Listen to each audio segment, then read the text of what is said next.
What if the only thing keeping you from everything you desire is you? Most people wait for motivation. But winners force themselves into action. Desire alone changes nothing. You must override comfort with commitment. Hesitation with hunger. It takes daily discipline, ruthless focus, and relentless effort.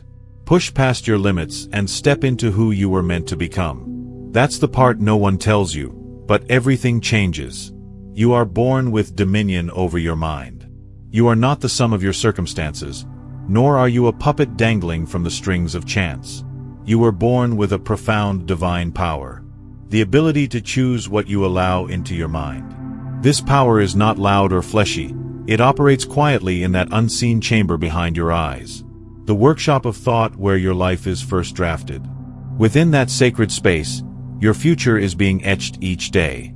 And yet, how often do we hand over that workshop to passing moods, to voices that do not serve us, to habits that numb rather than build?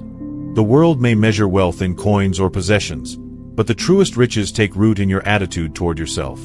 It is not luck, nor even talent, that draws success near. It is attention to thought, the steady discipline of choosing what you dwell on. That which you hold consistently in your mind is what you eventually shape in your life. This is not mystical wishful thinking. It is the architecture of reality. You don't need to have been born into privilege or gifted with extraordinary strength. What you need is mastery over that inner voice, the one that murmurs beneath the surface of everything you do.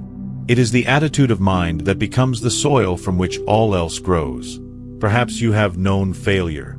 Most of us have, but failure is not your identity. It is merely an event. And if you are reading these words now, then you are still in the story. Imagine, if you will, looking into your own eyes each morning in the mirror and declaring, "Today I will decide what lives in my mind." You are not a victim of thought. You are its commander. Will you build courage today? Will you plant seeds of patience or ambition or compassion? The tools are already in your hands, but they are powerless until you decide to use them with intent. The mind, like a garden, will grow something regardless of your attention. Without care, it may fill with weeds, doubts, fears, complaints, the petty noise of gossip or blame. Are you the careful gardener of your thoughts, or have you left the gate wide open to whatever may drift in? A fortress means little if its walls are breached from within, and so it is with your mind. You are the ruler of this inner kingdom. Why let anything less than worthy occupy your mental throne?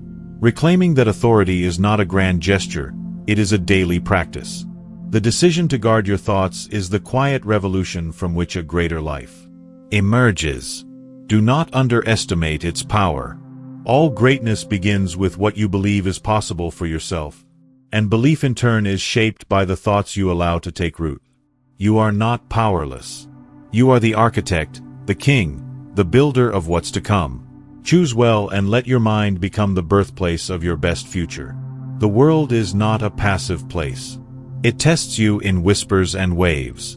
It tells you that your dream is too bold, that your time has passed, that your strength is not enough. It loads you with distractions that feel good but go nowhere. It seduces you with exits that seem reasonable. Just rest for a while, it says, give it up. It wasn't meant to be. But you are not bound to that voice. Deep within you burns a flame that does not flicker in comfort but grows in resistance. That stubborn fire is your birthright.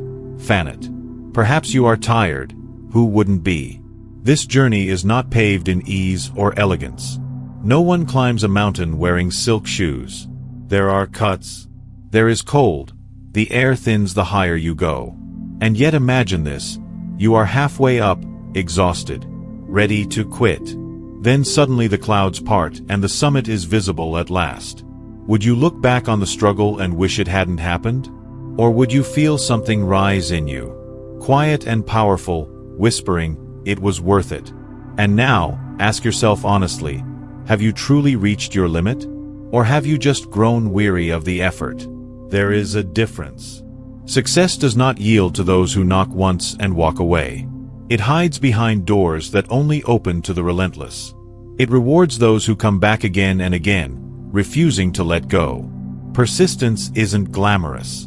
It doesn't draw applause, but it builds something unshakable in the soul. You cannot always choose the hardships you face. Life may throw storms at you didn't ask for. There will be delays, rejections, heartbreaks. But in every one of those moments, one choice remains yours entirely. The choice to persist. That decision repeated in silence when no one's watching builds a life of substance. Not because it guarantees ease, but because it proves your character. You become the kind of person who does not break when tested, who does not quit when tired. So, if you're standing at a crossroads, battered by doubt or weariness, remember this. Falling is not failing, giving up is. And every step you take after a fall is not just recovery. It's transformation. Keep going. The summit is closer than you think. You must see yourself as capable before the world does. Every remarkable success begins not with cheering crowds or accolades, but with something quieter, more fragile, and far more powerful belief.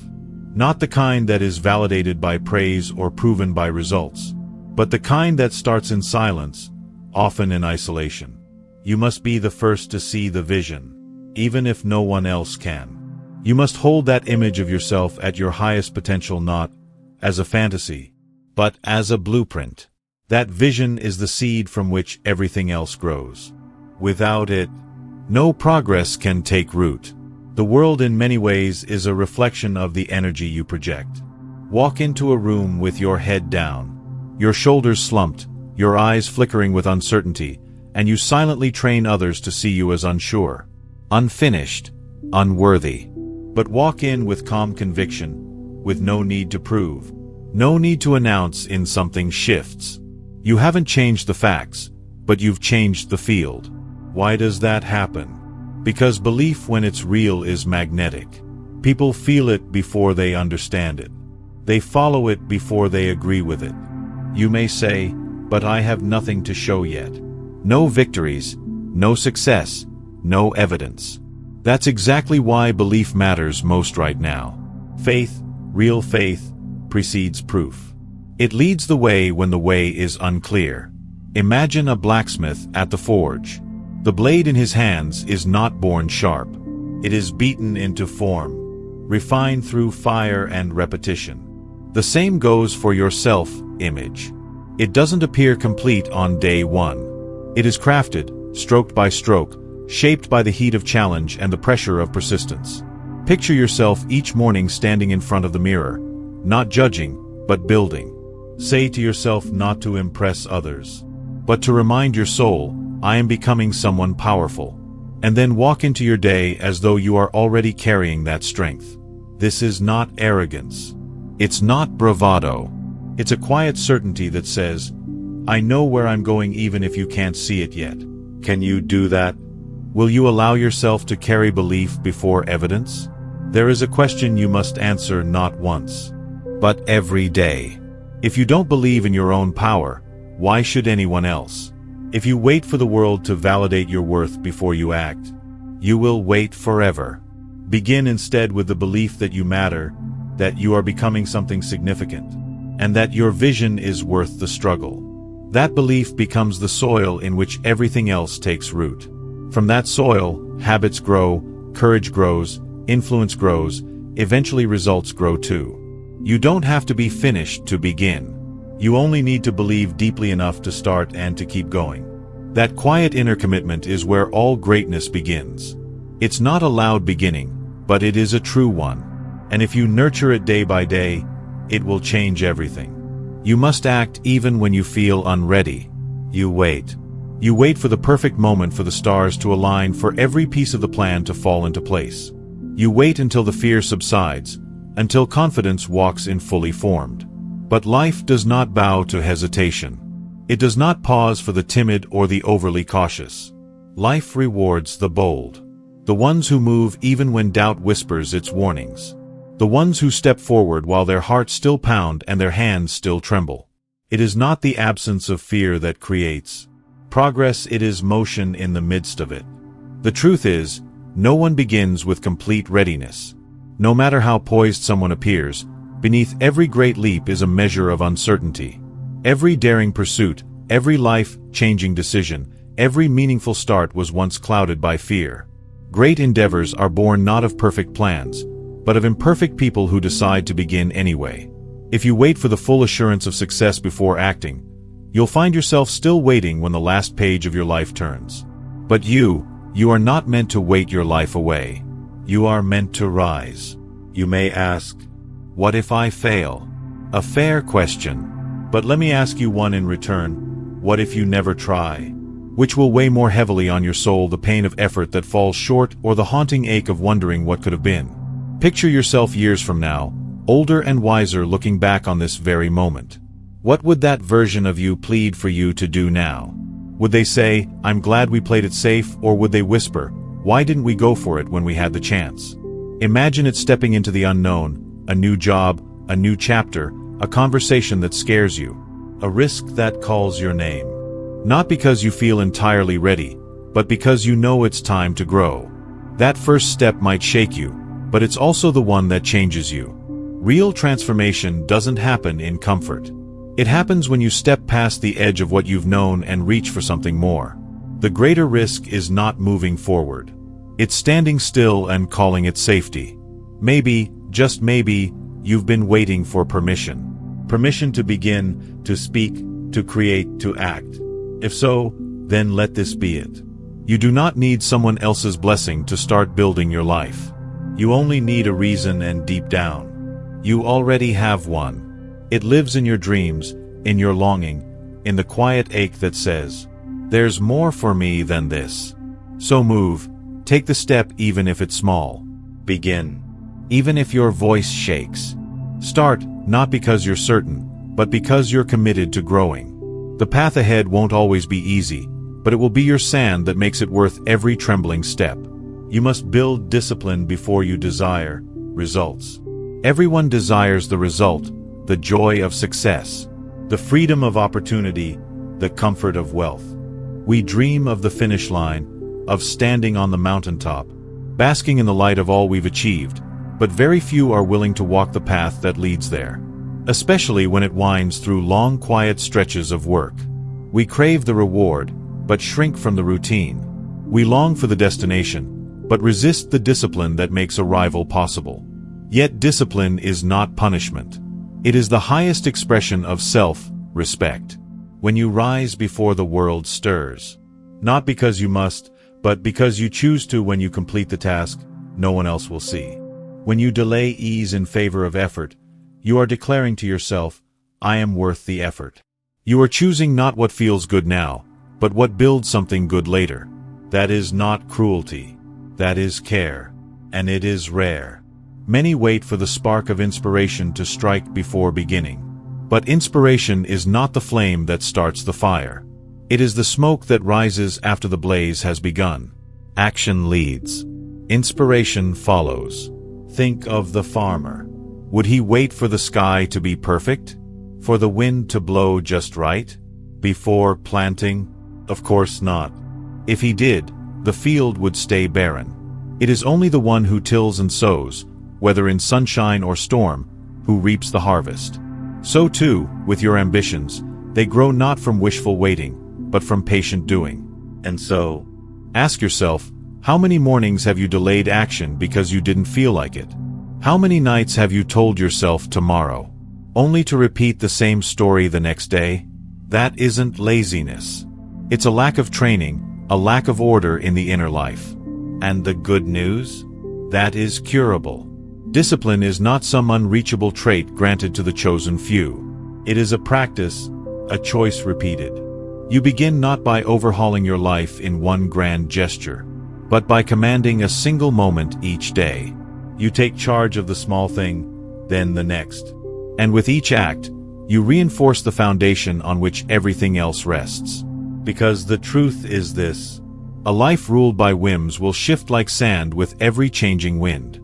It will crumble in pressure, collapse in storms. But a life built on discipline, that is a castle of stone. It may rise slower, brick by brick, but it stands long after others have fallen. So decide. Not later. Later is the dream killer. Later whispers sweet lies while stealing your time. Later delays your becoming. You were not made for delay. You were made to move, to rise, to conquer. Choose the discipline now. Honor yourself with the effort. And watch how your life begins to take the shape of your commitment, not your mood. You must associate with those who lift you higher. You are not meant to face life's trials in isolation. Human beings are wired for connection, for companionship, for shared struggle and celebration. But connection alone is not enough. It must be the right kind. Association is like soil. It can nourish your growth or slowly poison your potential. The people you choose to let close, the conversations you allow to shape your mind, the energy you invite into your world, all of it matters more than you may realize. Quietly, steadily, the company you keep shapes your perspective, your standards, and ultimately the altitude of your life. So often people stumble not because they lack ability, but because they are surrounded by voices that drown out their courage. Doubt is contagious, so is fear.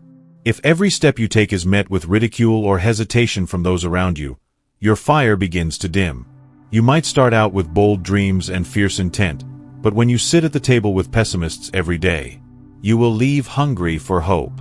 Spend enough time with those who mock ambition or retreat from responsibility, and you'll slowly start to do the same, and not out of weakness, but out of proximity, and yet you may hesitate to step away. But I've known them for years, you say, as if time alone is a reason to stay rooted in soil that no longer supports you. But ask yourself, has their presence allowed you to thrive, or has it kept you small? Picture a candle hidden under a barrel. It will flicker in the dark, struggling to breathe until the flame dies out. Now, picture that same candle in a clear lantern, exposed to open air, protected yet free to shine. The flame doesn't change, only its environment does, and that difference makes all the difference. You need to be in the presence of those who fan your flame, not smother it. People who don't just see who you are, but who see the strength, brilliance, and potential of who you are becoming. Find those who challenge your laziness, who won't let your excuses slide. People who celebrate your effort more than your results and remind you what you're capable of when you forget. These are not just friends. They are mirrors, reminders, allies, and they are essential.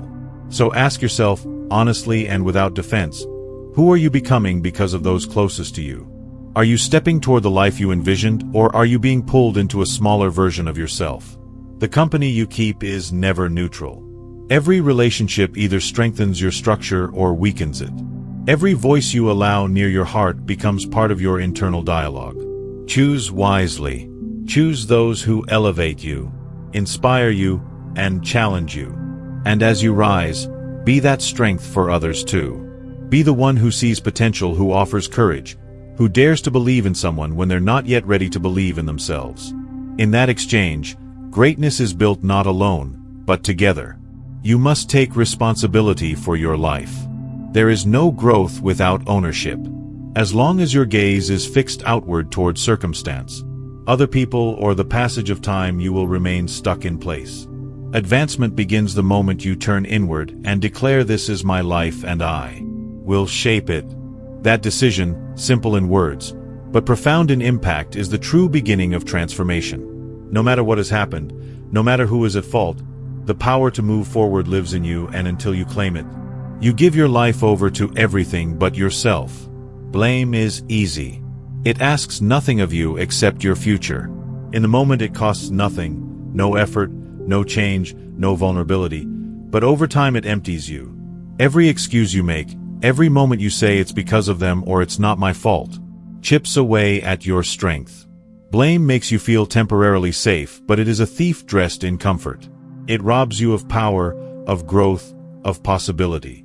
But responsibility, that is where the magic begins. That is where progress finds its footing. When you take full responsibility for your life, not just the wins, but the stumbles too, you reclaim the ability to change it. You might protest, "But I didn't choose what happened to me," and that is often true. Life hands out storms without asking for your permission. Pain arrives uninvited, but the measure of a person is not found in what they've endured, but in how they choose to rise. Responsibility does not mean accepting guilt for every blow life delivers. It means deciding that no matter what, you will not let hardship write your story.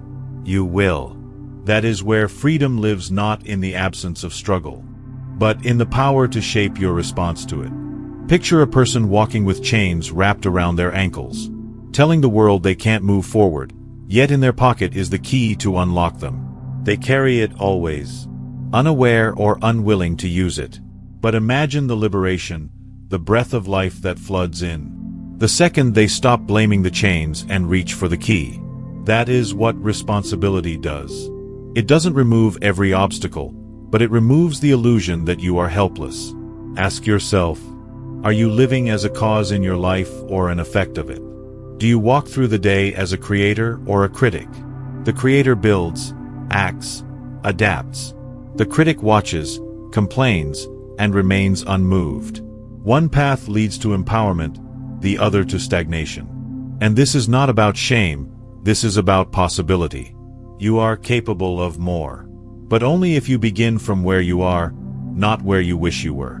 Only if you claim your current place with honesty and decide boldly to move. Take the reins. Step out of the narrative that casts you as a victim of circumstances. This is your story. You are the author and the pen is in your hand. Write it bold, write it true. Write it as someone who knows their power and is no longer afraid to use. You must guard the gate of your mind. Your mind is not a public square. It is not a place where anyone passing by should be allowed to wander, speak, or leave their mark. It is a sacred temple, a space of immeasurable power and potential. And yet so many treat it as though it were open land, free for all to walk across. They let the noise of the world flood in, unfiltered and unchecked. But understand this clearly. What you allow into your mind through words, images, opinions, and beliefs will shape what flows out of your life. The thoughts you permit become the behaviors you practice, the choices you make, the destiny you create. We live in a noisy world, perhaps the noisiest there has ever been. The volume of voices, opinions, and distractions has only grown louder, more persistent, more insistent. Even decades ago, when the pace was slower and silence more accessible, people still lost themselves in idle chatter and meaningless debate. But now, more than ever, you must choose to rise above it. You must make a deliberate decision to become a conscious keeper of your own mind. You may try to excuse it. I'm only listening, you say, but listening is not passive, it is planting. Every word you absorb is a seed. Every idea you entertain is the beginning of a harvest. Imagine a stranger walking into your garden and tossing down seeds for weeds day after day, while you stand by saying, "It's just a few seeds." Then, weeks later, you wonder why the flowers won't grow, why beauty is strangled by the unwanted. Would you allow that in your physical garden? Would you permit someone to ruin your soil and walk away? Then why permit it in your mental one? Picture this instead. Each book you read, every show you watch, each conversation you have, they are not neutral.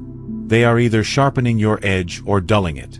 They are making your thoughts clearer or more clouded. There is no middle ground. And so, if you truly wish to build a life guided by vision, strength, and intention, then your mind must become a guarded place. Like a banker guarding gold, you must protect what enters your thoughts. Because in truth, your thoughts are far more valuable than gold.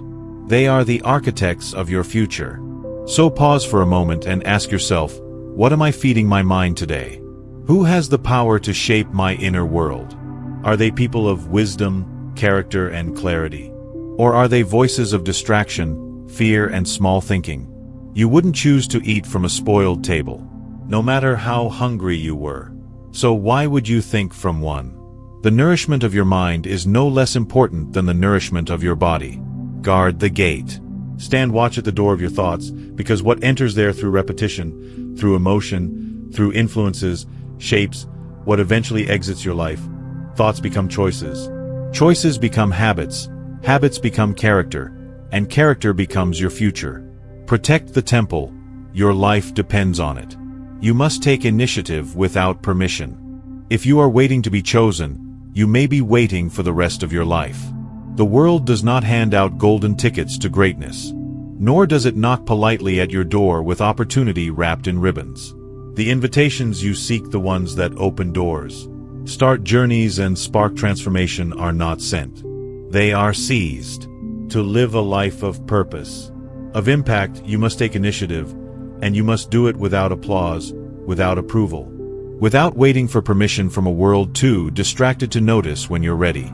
Those who achieve anything meaningful are not waiting in line to be noticed. They are too busy building, starting, doing. They don't wait for someone to tap them on the shoulder and say, "Now is your time." They tap themselves. They rise before being asked. Initiative is not about being frantic or constantly busy. It is about being bold. It's the inner fire that says, "I will begin even when the path is unclear." It's the force that transforms vision into velocity.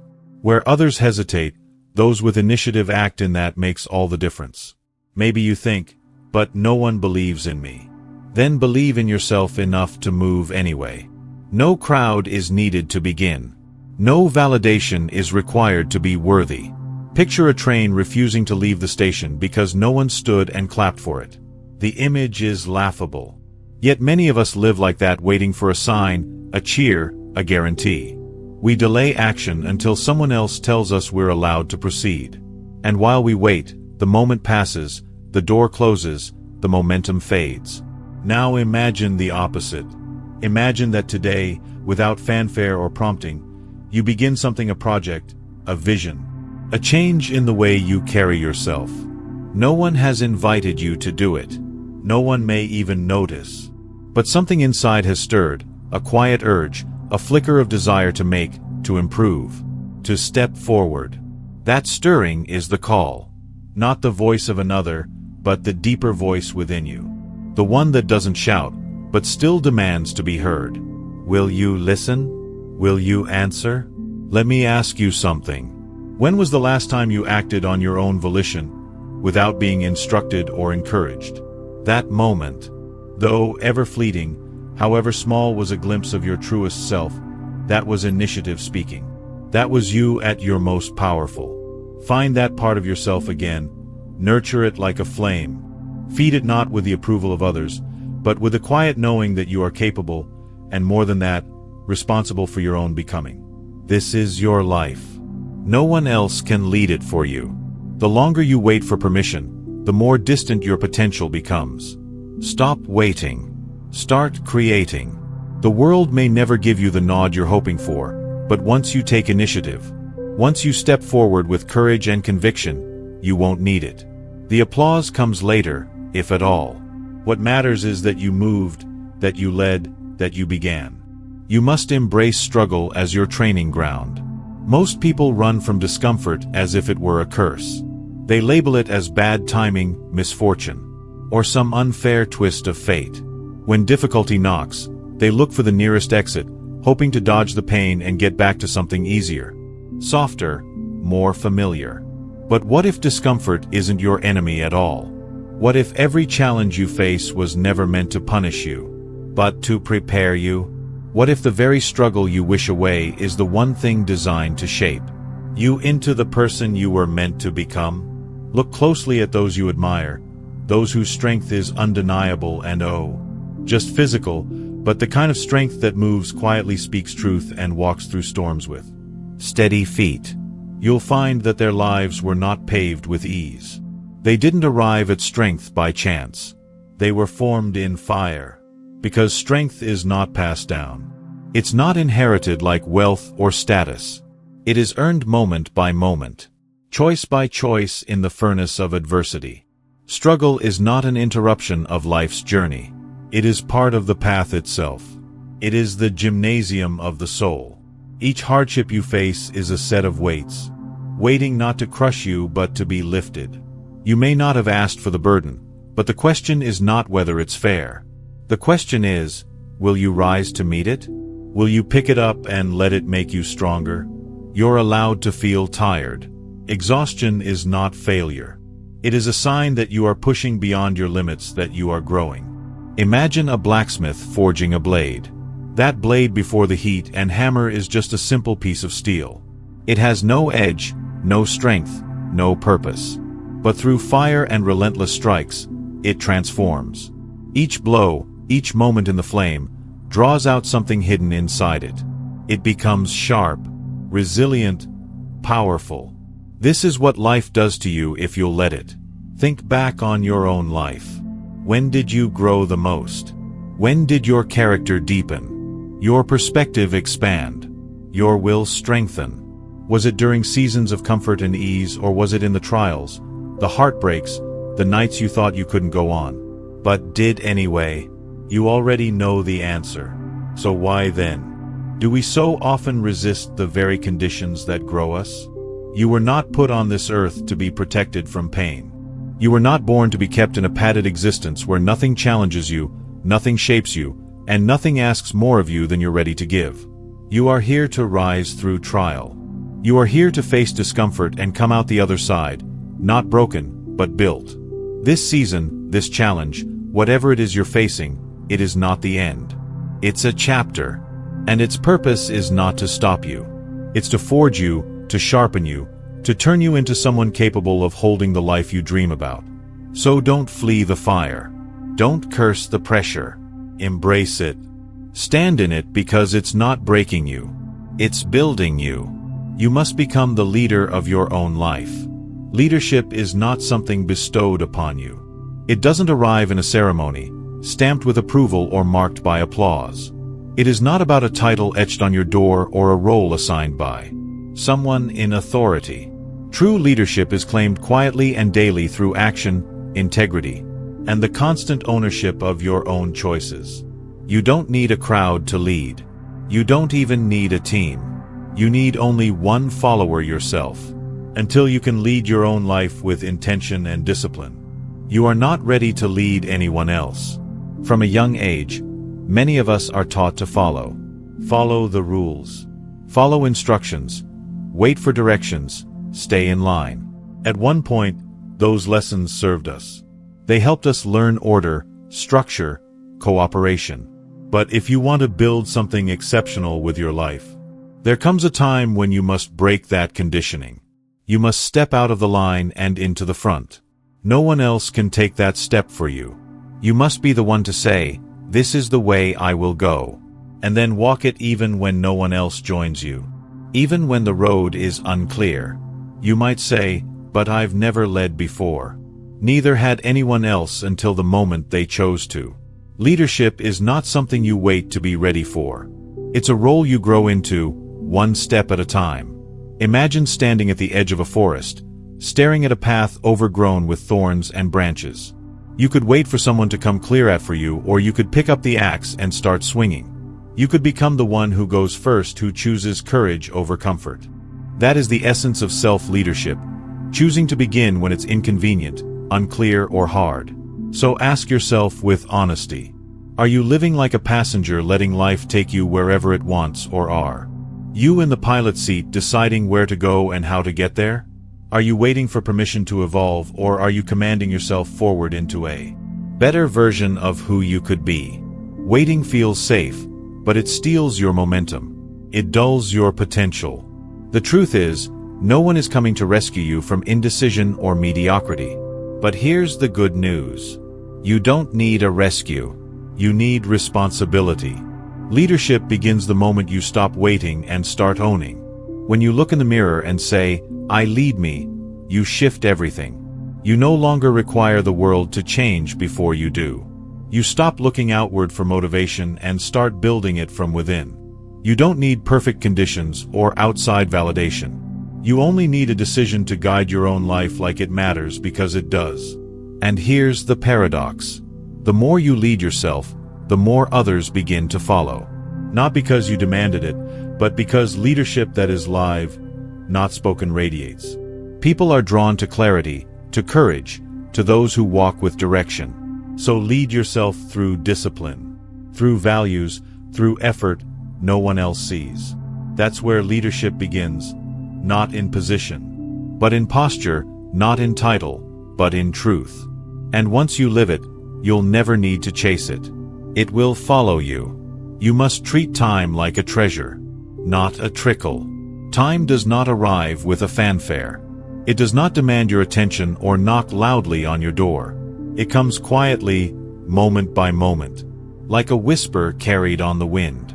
And once it has passed, it does not return, not in the same shape, not in the same form. Every hour you live flows forward, irreversibly, silently slipping into the past. That is why time must never be treated as an infinite resource, but rather as a treasure chest owned with a finite number of keys. Each day offers you a handful, and it is your choice how you spend them. Once used, they cannot be reclaimed. People often say, "I don't have time," but is that the truth? Or is it that time is being spent unconsciously, like loose change slipping through fingers that aren't paying attention? The truth is, you do have time. Plenty of it, in fact. What's missing isn't time itself, but clarity, a clear plan, guarded priorities, the courage to say no when the world demands everything, except what truly matters. Without intention, time disappears into distractions that feel urgent, but are rarely important. Imagine, just for a moment, that someone handed you a sack of gold coins and told you this is all you will ever receive and no more will come. Would you scatter those coins down the street? Would you hand them out to everyone who asked, regardless of how they'd use them? Of course not. You would weigh each coin with care. You would spend it where it counts. And yet, many people are careless with their time in ways they'd never dare be with money. They give away entire hours to things they don't believe in, to people who drain rather than lift, to tasks that serve no meaningful goal. So ask yourself, honestly, how much of your day is spent building the life you truly desire? And how much is spent drifting, scrolling, nodding yes to others' agendas, or running from discomfort through mindless routine? Time doesn't need to be crammed full to be well used. It needs to be claimed down with intention. If you don't take hold of it, someone else will. And their vision for your time will almost never align with your purpose. The truth is this: you can have nearly anything in life if you're willing to treat time as your most precious asset. Because it is. Time once lost is gone forever. There is no refund, no do-over, but time well spent that becomes a force greater than any talent or resource. It builds momentum, it builds character. It compounds into mastery, joy, and fulfillment.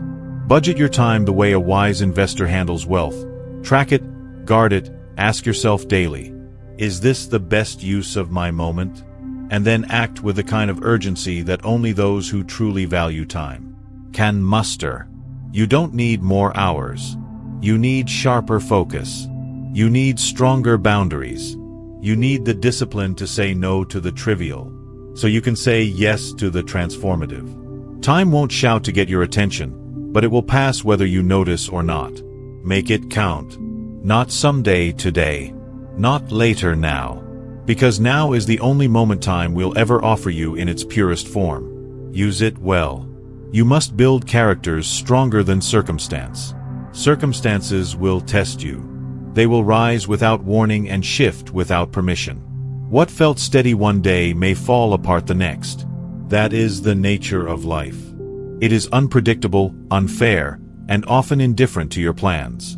But there is one thing life cannot take from you unless you give it away: your character. When the winds of change tear through the surface of things, what remains is what you've built within.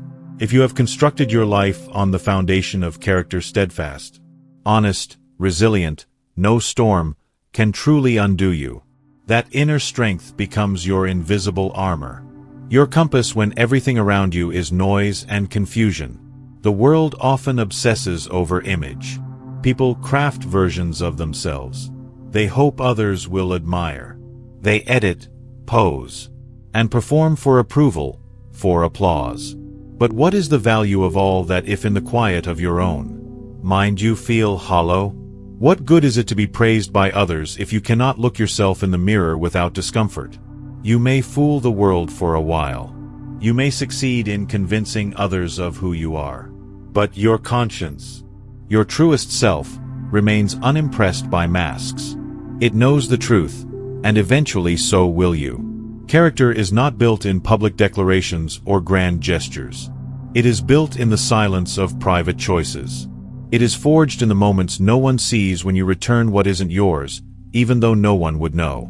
When you admit fault without shifting blame, when you keep your word, not because it's easy, but because you gave it. These moments may seem small, insignificant, forgettable, but each one adds a brick to the structure of your integrity. Over time they form something rare, something unshakable. They form trust in yourself, and eventually from others. And that trust, once earned through action, is more valuable than any reputation built on appearance. Perhaps you wonder, but what if no one notices? That's the beauty of it. Do it because it's right, not because it's visible. Imagine being the kind of person who doesn't need a stage or an audience to do what's honorable. The kind of person who, even when standing alone in the dark, holds to the same code they live by in daylight. That's the strength the world can't take from you. That's the kind of pride that doesn't boast, but sustains. Ask yourself this hard, but revealing question. If everything around you were stripped away, your job, your money, your possessions, your status, what would remain? That core, that residue of who you are without all the extras. That is your character, that is your essence, and that is what must be fortified, protected, and refined above all else. Because everything else in life is temporary, but the person you become through your choices, through your values, will follow you through every season. So build that person, not the one that impresses, but the one who endures. Build the one you trust in crisis, the one who doesn't flinch at truth, the one who can be counted on by others, yes, but most importantly, by yourself. Everything else may change, but character, when forged in truth and upheld through action, becomes the anchor that holds. Let that be the part of you that no storm can touch. You must keep your word, especially to yourself. Your promises to others carry weight, but the promises you make to yourself carry power. They don't just influence how others perceive you, they shape who you become. Every time you break a promise to yourself, a small crack forms in the foundation of your self-trust. It may not be visible at first. It may not seem like a big deal, but those small fractures add up, and over time they erode your confidence, your belief, and your ability to take bold steps forward. On the other hand, every time you keep your word to yourself, no matter how small the promise, you pour strength into your spirit, you become a person you can rely on. And that changes everything. Think back. How many times have you kept your word to someone else? Even when it cost you comfort or time. You honored the commitment because you valued the relationship. But have you extended that same level of respect to yourself, or have you told yourself, I'll start tomorrow more times than you can count? I'll get serious next week. I'll begin when things calm down. Those delays may sound harmless, but every time you say it and don't follow through your inner voice, learn something: not to take yourself seriously. And that is where most people fall, not in their dreams, but in their discipline. It's not that people don't want to achieve, grow, or transform. Most do. But the road from desire to achievement is paved with small, often invisible decisions. This is where character is built. Not in declarations or goal-setting sessions, but in the ordinary moment when no one's watching. When you say you'll wake up early, do you? When you tell yourself you'll start writing, working, moving, do you follow through? Each yes is not just a task completed. It's a vote for the kind of person you are becoming. Now, imagine you had a friend who constantly promised to show up, but never did. At first, you'd feel disappointment. Over time, you'd stop counting on them. Eventually, you might stop inviting them altogether. That's exactly what happens inside when you repeatedly abandon your own commitments. Your mind stops relying on your intentions. Your heart stops getting excited about your plans. Even your dreams shrink because they've learned not to expect follow-through. So ask yourself this: what is one small promise I can keep today? Not something grand or overwhelming, just one thing that honors your word. Wake up when you said you would. Move your body when you planned to. Finish the task you've been putting off. Keep that promise, and then keep another tomorrow. Do this long enough, and something profound will begin to shift. You will start to believe in yourself again, not because of what others say, but because of what you've proven quietly to yourself. Confidence is not given. It's not found. It's built brick by brick, act by act, promised by promise. Not in the cheers of a crowd, but in the solitude of self-respect. Your word is your bond, and it must be worth more to you than gold. Let it begin not with others, but with the person you live with every moment yourself. Keep your word, become trustworthy in your own eyes, and from there anything is possible. You must begin where you are, not where you wish you were. There's a quiet temptation in life to wait, to hold back action until the perfect moment arrives. The path is clear, the outcome is certain, or the version of yourself you've been dreaming of finally appears. But this illusion of readiness is a trap. Waiting for the perfect time is the fastest way to let your life slip by. You cannot build a future by standing in a fantasy. You build it by acting, perfectly, uncertainly, and honestly from where you are with what you have. Exactly as you are right now. It's easy to believe that greatness starts with grandeur, with status, resources, or a big break, but history tells a different story. The most remarkable lives often begin in the most unremarkable places. Garages, spare bedrooms, back porches, rented studios, or borrowed tools. Great businesses, world-changing ideas, and legendary legacies have emerged not from ideal circumstances, but from relentless individuals who decided to begin despite the odds. They didn't wait for conditions to be right. They made them right through effort and persistence. The size of your beginning does not determine the size of your future. What matters is the size of your intention. You may hear yourself saying, "But I'm not ready." That's the voice of fear, not fact. The truth is, no one ever feels fully ready to take the leap. Readiness is not a door that opens, it's a state you grow into. You become ready by doing. By showing up, failing, adjusting, and continuing. Think of a craftsman learning to shape wood. The first chair wobbles, the next might lean, but the process refines the maker. The rhythm comes through repetition. Mastery comes through the courage to begin before you're ready. Look around your life, not at what's missing, but at what's available. What can you begin with even if it feels small? What idea can you act on even if it's imperfect? There is power in starting. There is clarity that only shows up once motion begins. Your life is not a dress rehearsal. The curtain is already up. The lights are on. This is your scene. Don't waste it waiting in the wings. Ask yourself honestly, are you hiding behind preparation? Are you using the pursuit of perfection as a reason not to begin? There's a difference between preparing to win and using preparation as a delay tactic. There comes a point when planning becomes procrastination in disguise. And if you're waiting for more skills, more validation, more certainty, you'll miss what you already have.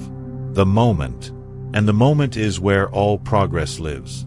Your value doesn't lie in some distant, perfected version of yourself. It lies in what you do with what you've got right now. That rough draft, that first step, that small effort, it matters. Each beginning plants the seeds for something greater. And if you keep beginning every day, you'll find yourself building momentum that preparation alone could never create. You don't need the whole staircase to take the first step. You don't need flawless tools to build something meaningful.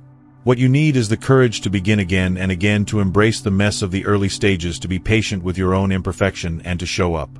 Anyway. Start today with shaky hands, with imperfect plans, with whatever you have. Begin it because you're ready, but because your life is already waiting for you to step into it.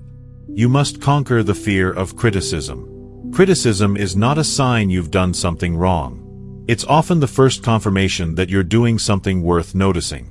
It arrives, uninvited and sharp, the moment you begin to rise above the ordinary. If no one is questioning your choices, doubting your dreams, or laughing at your reach, it's likely because you're not stretching far enough. Those who stay safely inside the boundaries of approval rarely disturb anyone, but they rarely accomplish much either. The fear of being judged is one of the most subtle and powerful enemies of achievement. But like all fear, it can be defeated not by avoidance, but by action. You may find yourself hesitating to speak up, to act boldly, to chase the idea that lights you up, because what if they laugh? What if you're wrong? What if you fail and others see it? This fear is familiar. It sits quietly in the background, whispering warnings, urging you to shrink. But here's the truth. Most people miss. They will talk anyway. Whether you soar or stumble, people will comment. Whether you remain silent or speak your truth, someone will find something to say. But most of those voices, they're not watching as closely as you think. They're far too busy managing their own insecurities, their own doubts, their own inner critics. Imagine the great pioneers, the ones who crossed oceans or mountains or barren lands do. You think they waited for unanimous approval before setting out?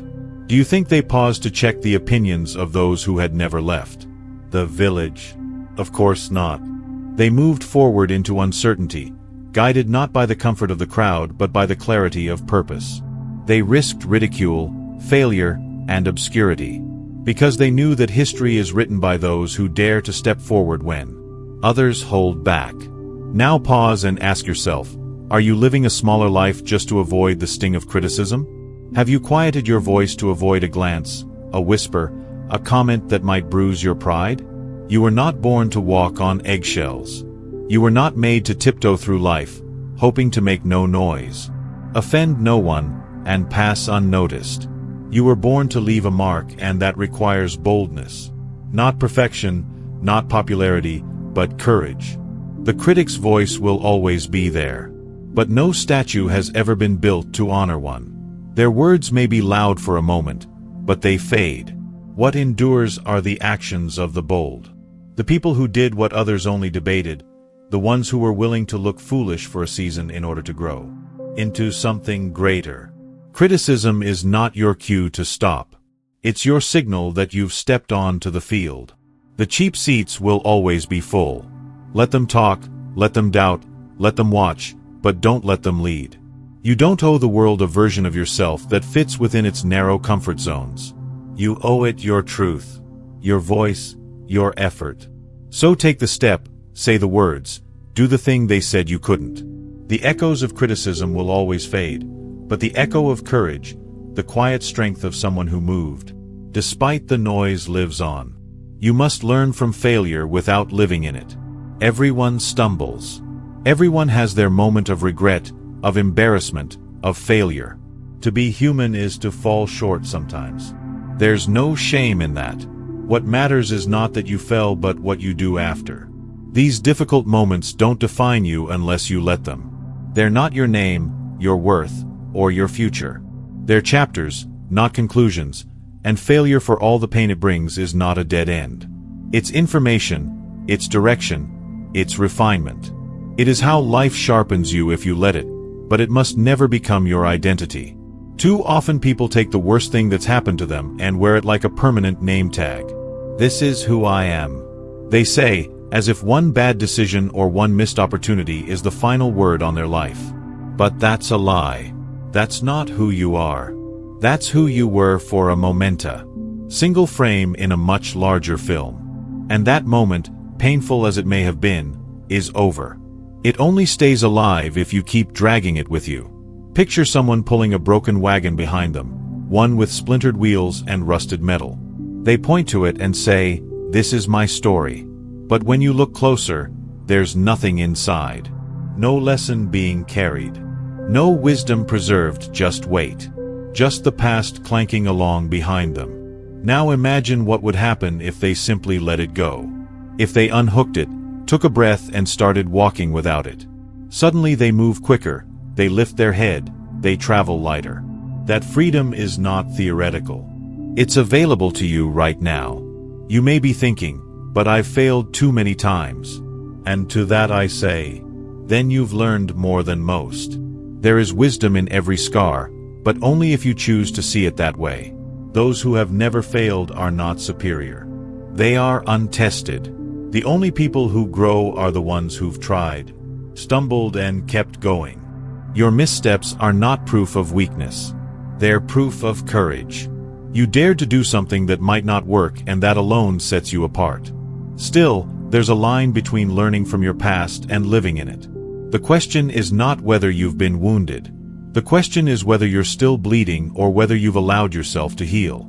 Ask yourself honestly, what is life trying to teach me right now? Have I done the work to gather the lesson, or am I still sitting in The pain replaying the failure without drawing any wisdom from it? The truth is failure only owns you if you stop at the fall. The moment you get back up, even shakily the story changes. That's when failure stops being the end and becomes a turning point. Let it shape your insight, not your self-worth. Let it guide your path, not your identity. You are not your mistake. You are not the moment you lost. You are not the choice you regret. You are the one who kept walking, the one who rose, the one who took the lesson and left the weight. And that more than any perfect streak of success makes you powerful. Move forward. Not because the past didn't matter, but because you finally understand that it doesn't get to hold you forever. You must feed the mind like you feed the body. Your mind hungers every day, just as surely as your body does. It longs to be fed, filled, and fueled. And just like the body, it becomes what you give it. If you nourish it with strength, vision, and truth, it becomes a wellspring of clarity and power. But if you feed it fear, gossip, distraction, and despair, it begins to wither slowly, subtly, but certainly.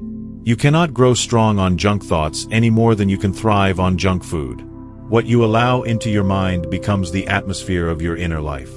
It shapes how you see the world, how you treat yourself, and how you respond to every challenge that comes your way. Look around and you'll see the imbalance everywhere. People are meticulous about their appearance, dedicated to their workouts, careful with their finances. They clean their homes, plan their vacations, manage their calendars down to the minute. But when it comes to the mind, the very engine of their decisions, beliefs, and direction, they let it wander unguarded. They allow anything and everything to enter without question or filter. And then they wonder why they feel scattered, anxious, unmotivated, or lost. They are weary, not because their days are so physically demanding, but because their thoughts are untrained, their minds filled with noise and clutter instead of clarity and strength. Imagine for a moment that your thoughts are seeds scattered daily across the soil of your soul. Some of these seeds will take root and grow. They will turn into beliefs, habits, choices. If you plant seeds of doubt, insecurity, resentment, and fear, what kind of harvest can you expect? Certainly not peace, not purpose, not power. But if you choose to plant seeds of courage, vision, honor, and truth, something entirely different begins to grow. Not instantly, not without care, but steadily and surely, your inner world transforms and your outer life begins to reflect it. You might protest, but I'm too busy. Too busy to read, too busy to reflect, too busy to think with intention. But if you're too busy to think, well, you're too busy to succeed. Because success is born in the mind before it ever shows up in results. It is crafted in the quiet spaces where you shape your focus, refine your values, and decide how you will show up in the world. If there's no room in your day to nourish your mind, then your priorities are upside down. A few moments of deliberate mental nutrition will do more for your life than hours of busy movement in the wrong direction. Carve time each day to feed your mind well. Read something that has stood the test of time. Reflect on ideas that challenge and uplift you. Seek out conversations with people who live at a higher standard, not to impress, but to learn. Just as you wouldn't fill your body with sugar and expect strength, don't fill your mind with meaningless noise and expect wisdom. Choose what enters with care. Your mind is sacred ground. Don't let just anyone or anything trample through it. At the end of each day, pause and ask, what did I feed my mind today? Did I consume content that made me better, stronger, wiser, just entertained and distracted? Was I intentional or reactive?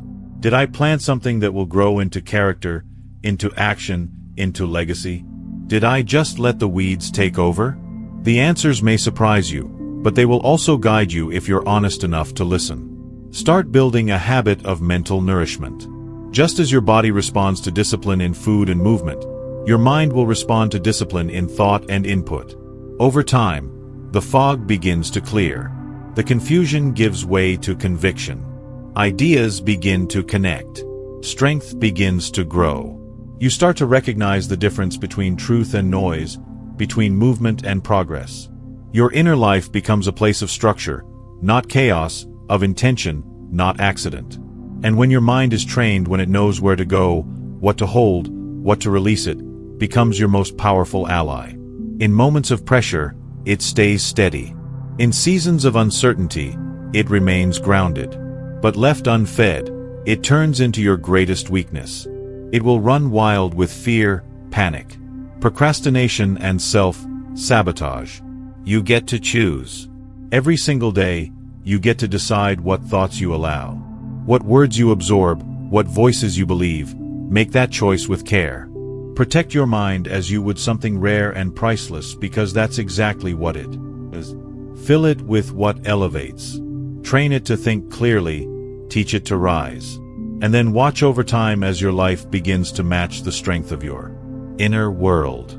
You must replace excuses with execution. Every excuse you make feels justifiable in the moment. There's always a reason for fatigue, uncertainty, lack of resources, or the overwhelming weight of life's demands. These explanations feel comforting. They shield you from the sting of disappointment, the risk of failure, the vulnerability of effort. But as much as they soothe you in the short term, they build nothing lasting. They do not create results. They do not move mountains. They do not open doors. Only action does. Only the person who moves despite doubt, fatigue, or imperfection carves a path toward progress. Until you replace excuse with execution, growth will remain a distant possibility rather than a living reality. What makes excuses dangerous is their subtlety. They don't always sound like defeat. Often they wear the clothing of logic, maturity, even self-care. I'll start when I feel more confident. This isn't the right season. I'm not sure I have what it takes yet. These statements might carry a grain of truth, but when repeated often enough, they become more than delays. They become your default. You may not notice it at first, but over time, excuses build quiet walls around your potential. You begin living within the limits of your own justifications. Not because you can't go further, but because you've convinced yourself that now is not the time. And here's the hard truth. Excuses don't fade on their own. They harden. They grow roots. What begins as a single missed opportunity turns into a pattern. And patterns become habits. And your habits, far more than your intentions, determine the shape and trajectory of your life.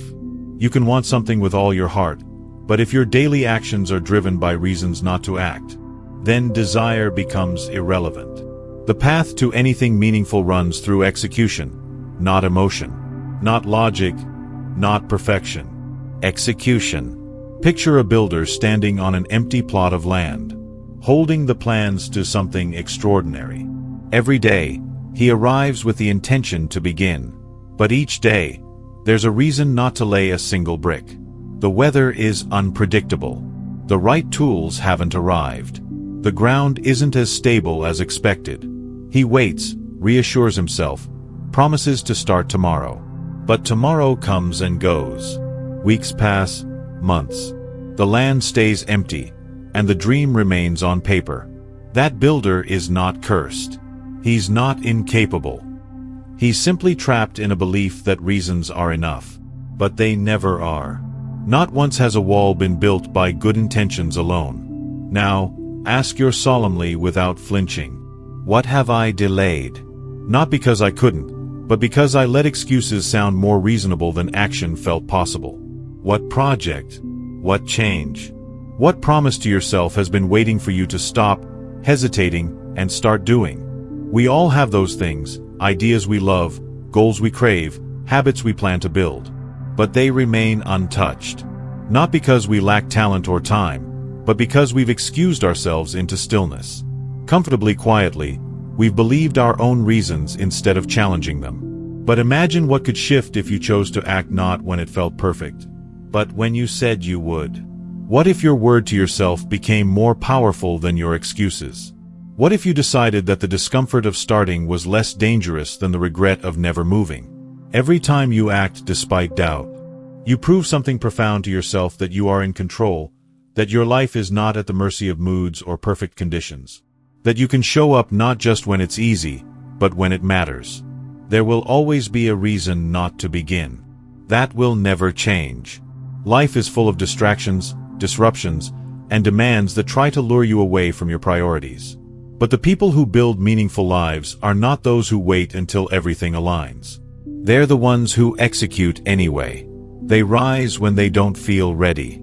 They act without applause. They move even when uncertainty tries to freeze them because they know that nothing replaces. Execution, not plans, not ideas, not intentions. Only action moves the needle. Execution is the cure. It silences the inner critic. It builds momentum. It transforms self-doubt into self-trust. You don't need a grand gesture, just a single decision followed by motion. And then another. You may not feel brave. You may not feel confident. But each time you act in spite of those feelings, you strengthen your resolve. You teach yourself that you are greater than your excuses, that your future is worth the discomfort, that your dreams deserve more than delay. So don't wait for the moment to feel perfect. Choose to make this one enough. Lay the brick. Send the message. Show up for the workout. Write the first paragraph. Say the hard truth. Take the small step. Every time you do, you push back against the weight of stagnation and claim another inch of your potential. Excuses might feel good in the moment, but execution feels better for a lifetime. Choose action. Choose progress. Choose to build. You must stay ready, so you never have to get ready. Opportunity does not come with advanced notice. It doesn't send a calendar invite. It doesn't offer a countdown. And it rarely arrives looking like the dream you imagined. More often, it shows up disguised as challenge, effort, inconvenience, or even failure. It appears suddenly brief, bold, and almost always inconvenient. And when it does not wait. If you are not prepared, it passes you by without hesitation and moves on to someone who is. That's not cruelty. That's life. That's the nature of growth and timing and alignment. And that's why readiness is not optional. It's essential. To be ready only when things are obvious is to be too late. The window opens quickly. And if you're still tying your shoes when it's time to run, you'll miss your moment. Preparation cannot be a reaction. It must be a way of life. You stay ready not because something is guaranteed, but because you believe something is possible. You train not because the race is today, but because you know one day it will be. And when it is, you won't have time to become the person you need to be. You'll only have time to be them. There's a dangerous lie many believe that they'll start getting serious when the opportunity shows. When they get the promotion, the chance, the spotlight, then they'll rise to the occasion. But no one rises to the occasion. You fall to the level of your preparation. If you've trained, you act. If you haven't, you freeze. It's not about pressure or even courage. It's about muscle memory. And muscle is only built in the quiet, ordinary, unseen hours long before anyone is watching. You might say, but nothing's happening yet. I don't see the opportunity. Exactly, that's the test. That's the divide between the amateur and the professional, between the dreamer and the doer. Anyone can get motivated when the signs are obvious. Anyone can prepare when the countdown begins, but only the serious, the ones who mean it, prepare before the signs appear. They don't need confirmation. They don't wait for applause. They show up to the quiet work when no one else is watching, because they've made a decision not to be lucky, but to be ready. Picture a soldier sharpening their blade day after day, even in times of peace. No battle in sight, no enemy on the horizon. But still they sharpen, still they drill, not out of paranoia, but out of purpose. Because they know that when the call comes, they won't have time to get ready. They must be ready. That's the mindset you need to build.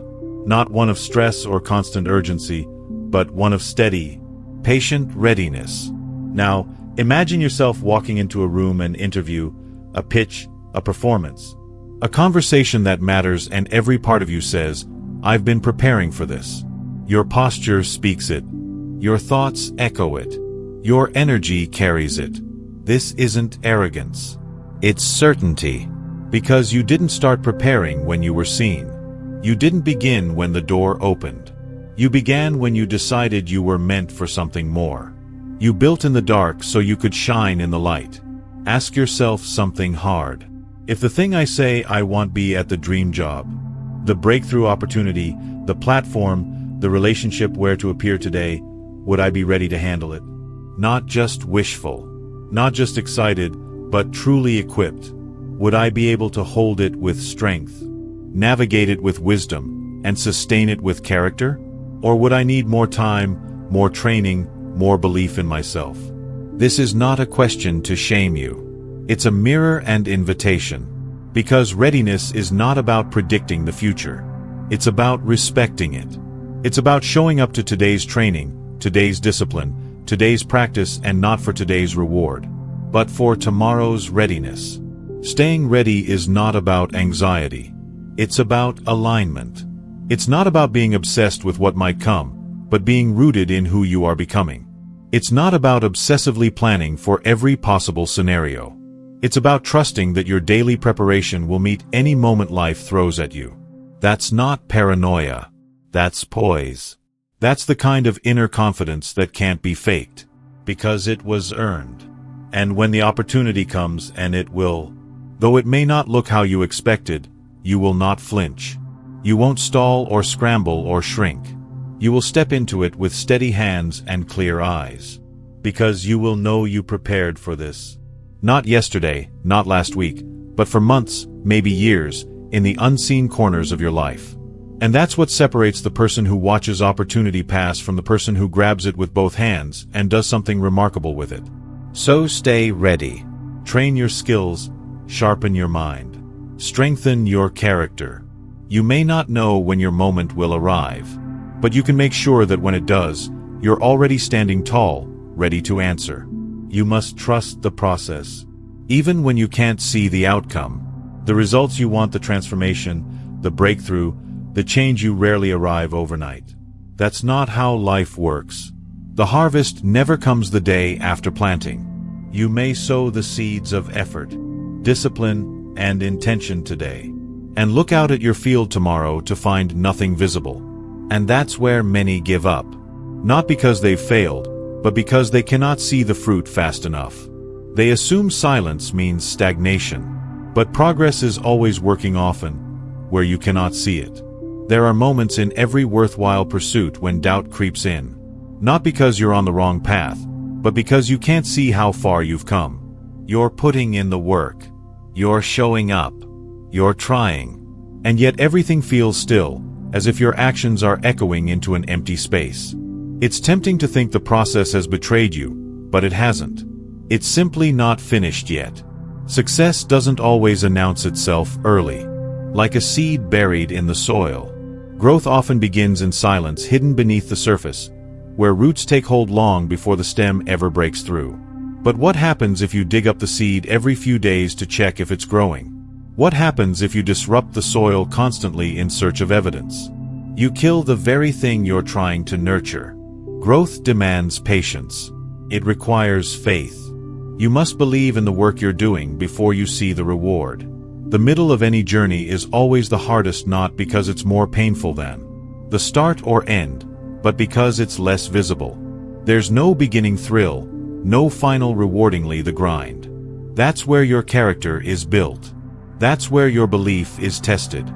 That's where you either quit or become something more. Your faith must be greater than your frustration, especially in the middle, especially when the effort is high and the outcome seems distant. Because the truth is, nothing worth having arrives in an instant. Anything that does is usually shallow and fleeting. Depth takes time, strength takes time, mastery takes time. And when you don't see results as quickly as you hoped, it doesn't mean you're behind, it means you're becoming. Imagine a sculptor standing in front of a massive block of marble. The vision is in their mind, but the stone is unshaped, untouched. They pick up the chisel and begin to strike. Day after day, they return to the same piece of stone, carving a little more, refining a little deeper. For a long time, the changes are so subtle, so minor, they're barely noticeable. But then one day, one strike, something shifts. A form emerges. A figure begins to take shape. From the outside, it may look like that one strike changed everything. But the sculptor knows better. It was not that single hit. It was the hundreds of strikes before it. The effort that no one saw, the patience that no one praised. The same is true of your process. The same is true of your goals. Don't underestimate the value of quiet progress. Don't be fooled into thinking that just because the world can't see your growth, it's not happening. Every disciplined day, every hard decision, every moment you choose, effort over ease it, all adds up. Just because it's not flashy doesn't mean it's not powerful. Now, ask yourself, have I truly committed to the process? Or am I only showing up when it feels exciting, when I'm motivated, when the reward seems close? It's easy to stay consistent when the results are visible. It's harder when they're not.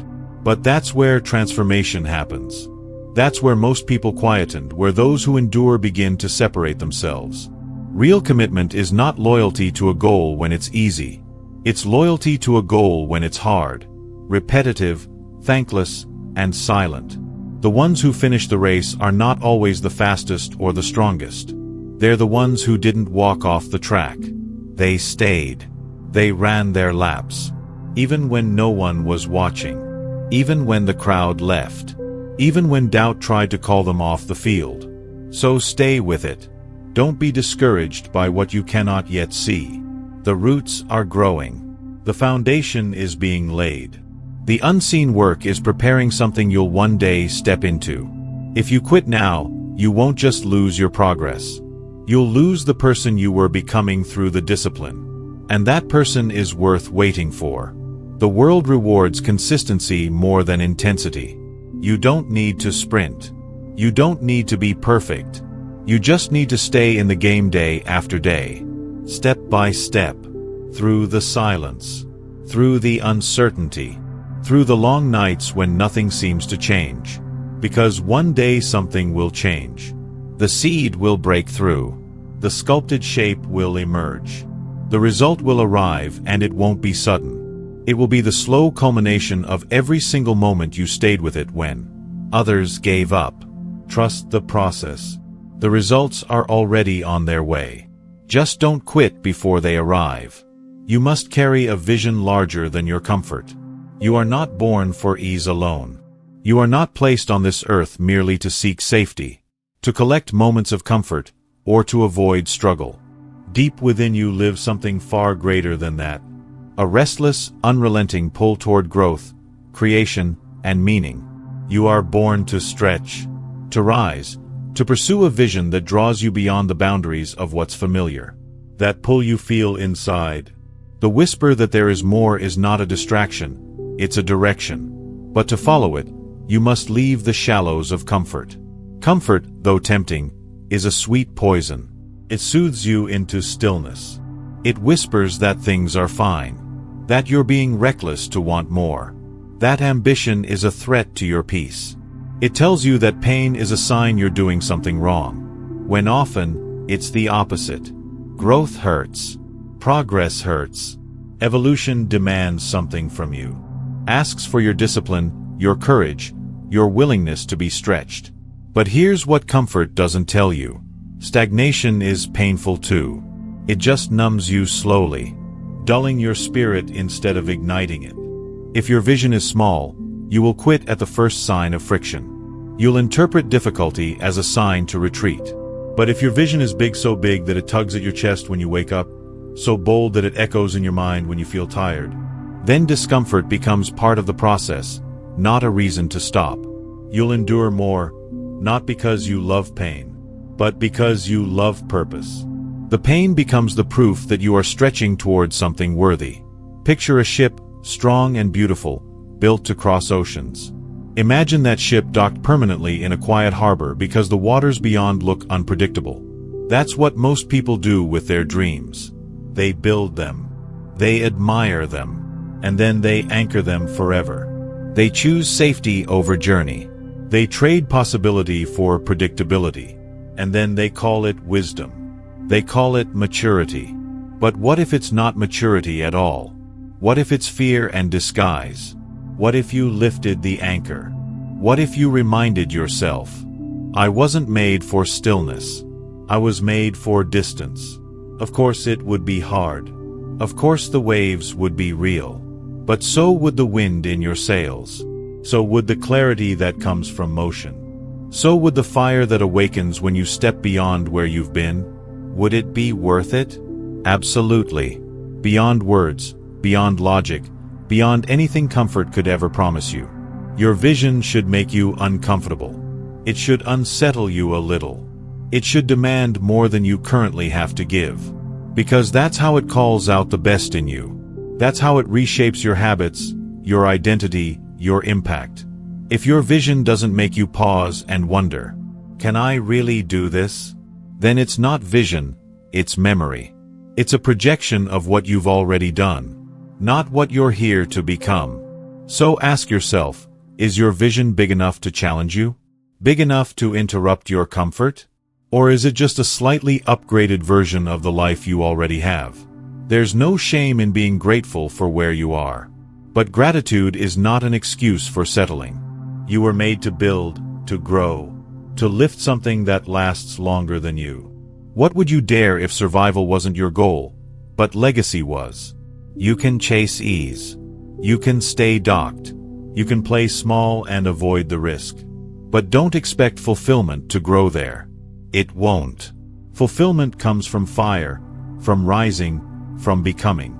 It comes when you wake up and realize that what's in front of you may be hard, but what's inside of you is harder, stronger, fiercer. Comfort has never written a page of history. It has never launched a movement, built a bridge, composed a masterpiece, or changed a life. It doesn't move the needle, and it won't move your soul. But vision does. Vision has changed everything. Not just the world, but the people who carry it. So carry it. Let it shake you. Let it stretch you. Let it ruin your appetite for small talk, empty days, and the kind of success that looks good but feels hollow. Let it lead you into discomfort, because right there is where you meet your edge. And when you meet your edge, you find out who you really are. Choose vision. Not because it's easy, not because it comes with guarantees, but because you're here to live a story worth telling, because you were not made for the harbor, you were made for the horizon. You must live as if your legacy depends on it, because it does. The way you live your days is the way you write your legacy. Not someday, not at the end, not in one final act of grandeur, but here, now, in the quiet repetition of your choices. Legacy isn't a word etched on a monument. It's written in the invisible link of your daily life, in your habits, in your tone, in how you treat the people who can give you nothing in return. Every action is a brushstroke. Every word, a line in the story, every step, another brick in the house, you will eventually leave behind. And whether you realize it or not, that house is being built one day at a time. People often think of legacy as something reserved for the powerful, the famous, the world changers with public platforms and big names, but that's a narrow view. Legacy doesn't belong only to those who are remembered in textbooks. It belongs to everyone who has ever lived. You don't have to change the world to leave a mark. You just have to live with enough intention that your life changes someone's. Legacy is not about being known by many. It's about being remembered by the few who mattered most. The people who sat at your table. The ones who watched how you responded to stress. The ones who learned how to show up in life because they saw you do. It's about the values you embodied, not just the ones you spoke of, but the ones you lived when no one was looking. Integrity, patience, courage, love. You pass those things down not with speeches, but through the consistency of your example. You may not see the full impact of your choices right now. In fact, you likely won't. Legacy is slow. It unfolds long after you've turned the page, but someone is watching. Someone is learning how to carry themselves by watching how you carry yourself. Your child, your friend, your neighbor. The young person in the room who notices the way you treat the janitor or how you respond when things don't go your way. That small ripple of who you are can stretch far beyond what you imagine. But I'm not important, you might say. I'm just one person. That's a lie dressed in humility. You matter more than you know. Every person you meet walks away a little changed because of you, for better or worse. You are a force, a presence, an influence.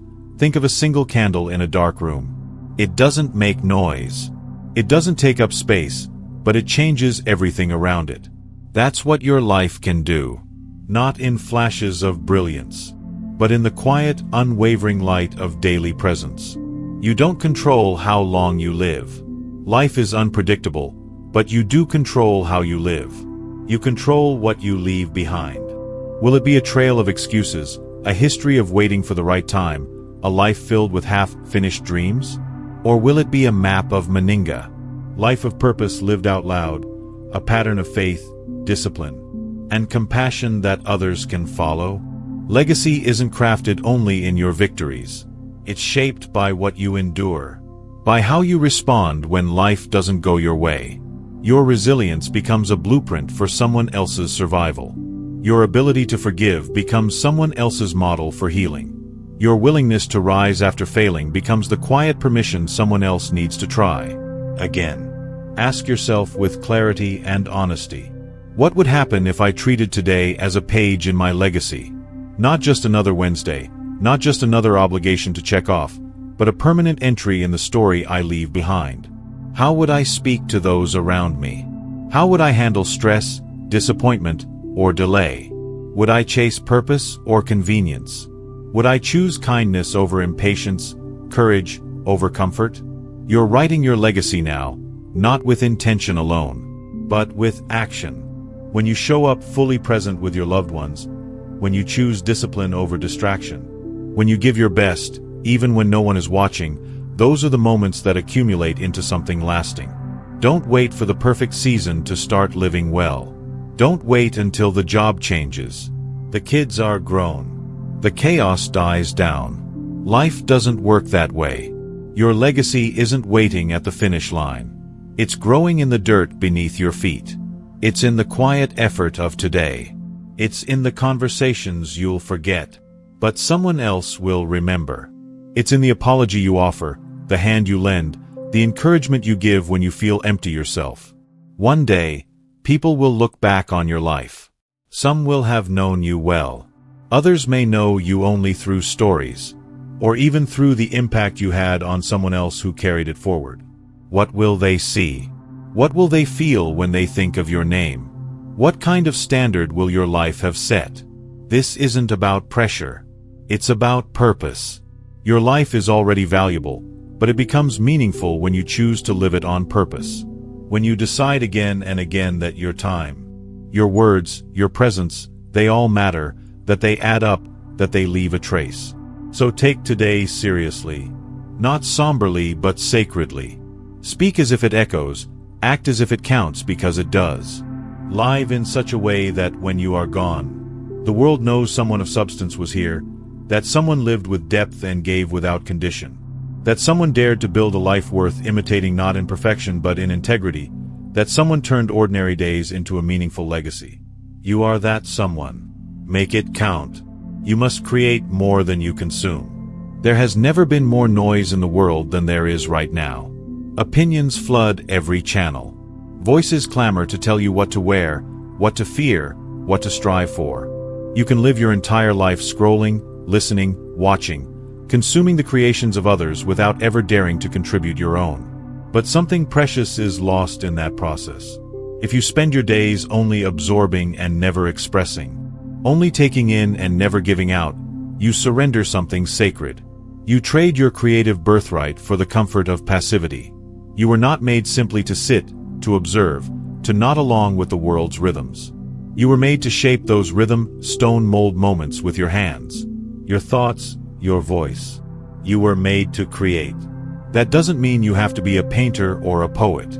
It means you have the power every day to leave a mark, to bring forth something that didn't exist before you touched it.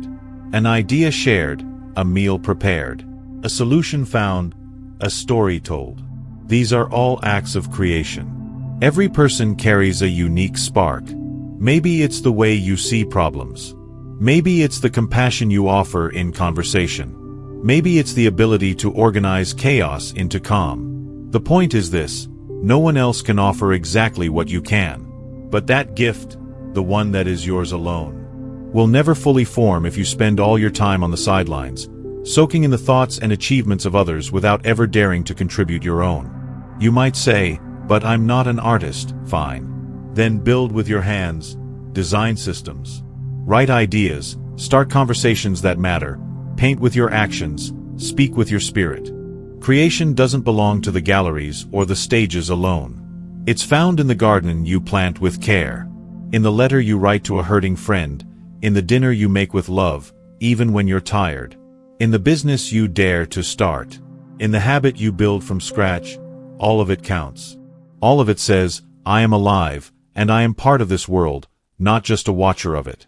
Now imagine the quiet satisfaction of ending a day and knowing you produced something. A step forward, a page written, a problem solved, a moment improved. It doesn't have to be grand.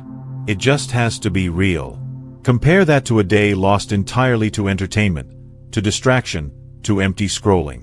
Which would your future self thank you for? Which version of you will wake up tomorrow with a sense of purpose? A flicker of momentum? Ask yourself honestly, what am I giving back to the world that only I can give?